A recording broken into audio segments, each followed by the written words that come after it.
可能有些人很难想象作为一个大陆人移居来台湾会有什么困难呢？有什么好纠结的呢？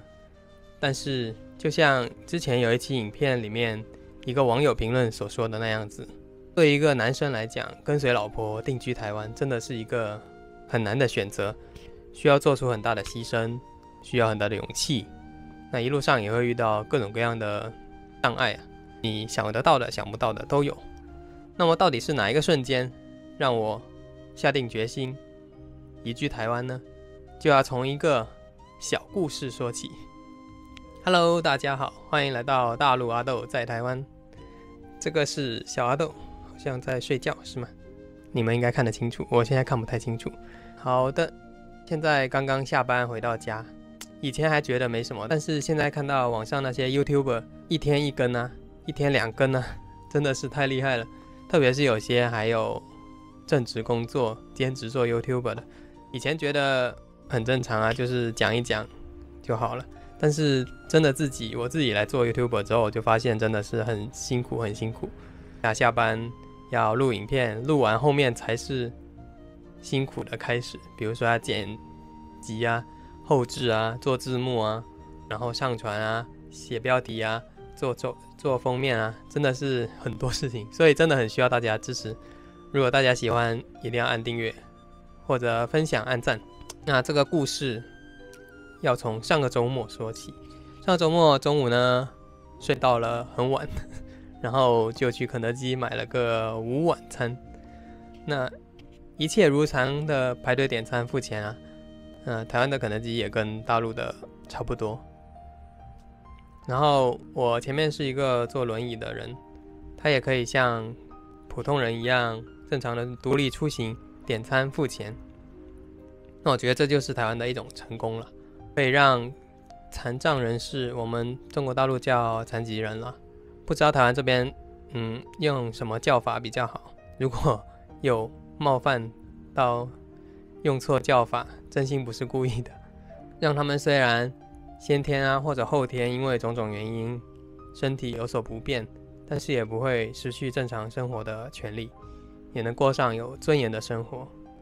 所以在台湾呢，经常可以看到那种身体不便的人在路上开着轮椅，而且很多还是电动的轮椅，很方便的就可以出门出行，做自己想做的事。那有一个地方我刚来台湾的时候真的有被震撼到，那就是一次在等公车排队上车的时候，刚好前面有个坐轮椅的人。那我那时候是刚来台湾嘛，我心里就想，那他要怎么上公车那看他身边也没有其他人陪他一起出来没有人帮他的话，他一个人要怎么做呢？而且台湾的公车底板也比地面高了许多。那后来我才知道，原来台湾的公车还可以倾斜，就是让一边的底板降下来。以前在中国大陆完全没有遇到这种公车，所以也是非常的人性化。然后更神奇的事情又发生了，那个司机还竟然会主动下车帮忙，没有人叫他他自己就下车，然后从车门的底下拉出一个板子，然后放在地上，这样就形成一个小斜坡，然后还主动帮那个人身体不便的人推他的轮椅上车，然后看到没问题，确定没问题之后才继续回到驾驶座上面开车去下一站。而且车上的其他人呢也非常有耐心的都等着，不会说有不耐烦或者怎样。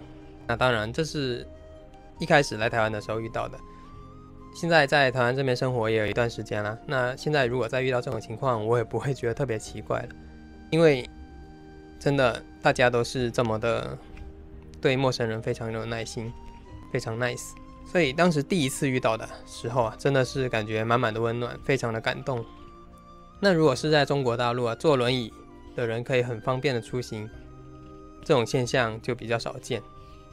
就算是在广东、深圳这种大城市里面也很少会在马路上看到有坐轮椅的人自己一个人出行那就不要说在餐厅里面了，一个人自己独自点餐付钱，这种情况就我自己是完全没有遇到过。那就算有在马路上看到坐轮椅出门的人他们旁边一般也都会有一个人陪同他们，或者是家人，或者是家里专门请来的帮手、帮佣，很少有一个人自己就能独立出行的。那到底是什么原因呢？难道是中国大陆的身体不便人士的比例少很多吗？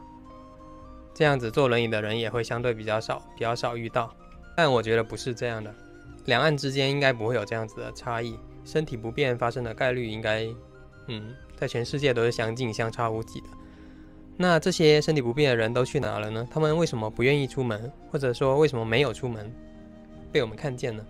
我觉得究其原因，可能就是外面配套的设施还没有很完善，大家也或多或少都有一些异样的眼光看他们。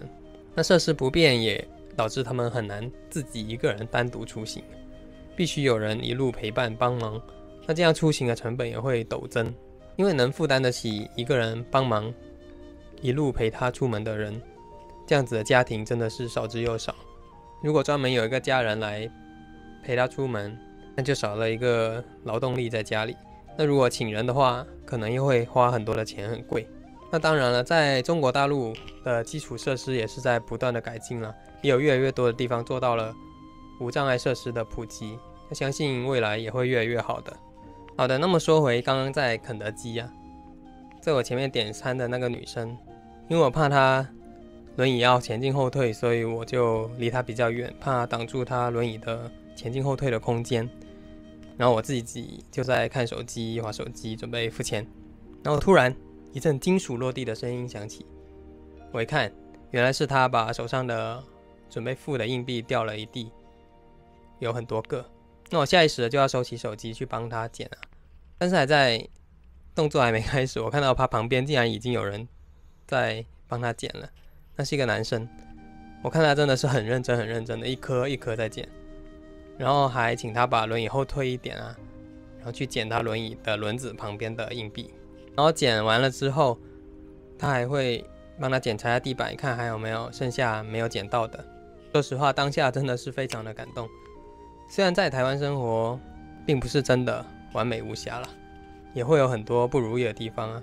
那在台湾的生活一路上也会遇到各种坎坷的地方，特别是作为一个中国大陆的新住民啊，遇到的困难又绝对比一般的台湾人要多得多。但是你知道吗？看到这一幕，真的感觉就觉得这个世界还有救，这个社会就还有希望。那特别是在最后啊，那个坐在轮椅上的女生也有很有礼貌的一再的道谢，很不好意思的样子。那帮忙的男生呢，也很真诚的说不用。然后最后男生拿到餐点就跟他身边的小女儿说我们走吧，然后就慢慢离开了。我就在想，他女儿有这么一个好爸爸，做他的一个好榜样，一定很幸福。以后这件事情他女儿看在他眼里，以后也会记在心里。他女儿长大应该也会变成一个像他爸爸一样乐于帮忙的人。那台湾这个社会就会变得越来越好。那话说回来，我一开始为什么会来台湾呢？其实第一次来台啊，是因为一场计划已久的个人旅行。我自己一个人到台湾15天14夜，而且基本上全部都是住在陌生人的家里。那很多台湾人都给我帮忙，我是用一个app， 然后当沙发客 Couchsurfing， 住在台湾人的家里，然后他们会免费提供你住宿，真的是一个很奇妙的体验。那一次呢，在台湾真的遇到了各种各样的温暖故事，以后有机会可以分享给大家做一期影片。那可以说，那第一次来台的经验就是我爱上台湾，然后在后来有机会的时候，可以下定决心移居台湾，定居下来的其中一个原因吧。所以真的是有时候啊，觉得台湾最美的风景真的就是人。好，这个故事就讲到这里啦，下次见喽，拜拜。小阿豆，拜拜。